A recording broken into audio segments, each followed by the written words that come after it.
Hi everyone, hope everyone is okay. I just kind of wanted to do a video with everything that's going on in the world right now. Firstly, I just want to send my condolences to George Floyd's family and all the other families that have lost someone due to police brutality and racism. So I've written some words down because I feel like when I speak about my experiences or race in general, I get really sad and I get upset and I can never really say everything that I want to say. So I feel like I've written it down and I just want to share this with you guys. So, okay.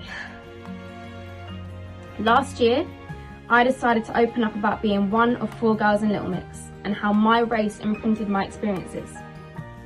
From that interview, some people improvised, some said nothing, but one thing that I took from that experience is the world did not care enough about race. Since then, I have tried to use my platform to raise awareness of matters such as racism. At this moment, I feel for the first time in my life, racism is the topic of conversation. We have the world's attention. We cannot see this as a moment. This has to be a movement until the system designed to oppress us is no more and we are seen as equals to our white counterparts. This is not something that can happen overnight. Black people have been oppressed for over 400 years. 400 years later, we are seeing still our black brothers and sisters being shot down and treated with less regard than everyone else. My parents are both mixed race. Both my grandfathers came to England with the Windrush generation and both married white women in a time where interracial relationships was extremely frowned upon. Growing up, me and my sisters never saw race being a limitation on what we wanted to achieve. Because if our grandparents can raise mixed race children in the 60s, we could do anything. One thing we were doing was sleeping on racism. Too often, black people are reminded how far we have come as opposed to how far we can go. In doing this, we sleep on racism. Think about it. Do you ever hear white people having to be thankful about how far they have come as a race? There comes a point in every black human's life, no matter how much money you have or what you have achieved, you realise racism does not exclude you. 9 years ago, after joining Little Mix, I had the biggest awakening of my life.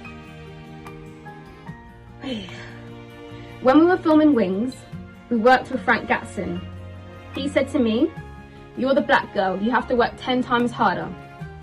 Never in my life had someone told me that I would need to work harder because of my race. Later on, what Frank Gatson said made sense. I learned that the dream of being in the biggest girl band in the world came with its flaws and consequences. Consequences such as knowing about the existing underlying racism in the creative industries. You learn to understand you can't be seen to be too loud or too opinionated, otherwise you're deemed a diva or aggressive. You learn that by walking into a room, you are deemed unapproachable or offish, before anyone has even approached you. You learn that by voicing your opinion about the lack of diversity within the industry is like smashing your head against a brick wall. So at events, ceremonies, you learn to take great comfort from rare moments when you meet black creatives who understand this feeling or misplacement that you have inside. So for that moment, the dream is alive. And then just like that, reality hits you. My reality was feeling lonely while touring to predominantly white countries. I sing to fans who don't see me or hear me or cheer me on.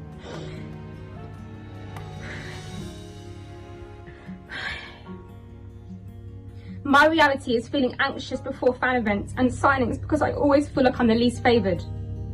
My reality is constantly feeling like I have to work 10 times harder and longer to mark my place in the group because my talent alone isn't enough.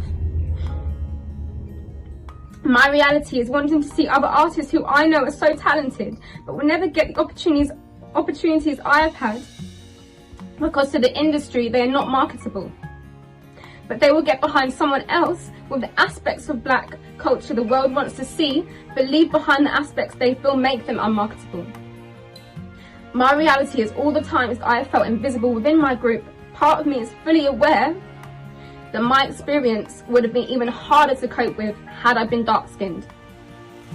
Our reality is no matter how far you think you have come, racism exists. It exists in sports, in the creative industries, in politics and policies, in the streets and in the hearts of racist individuals. We are no longer in a position where we need to be quiet on this matter. So let's all continue to speak up on racism and keep this movement going. Thank you.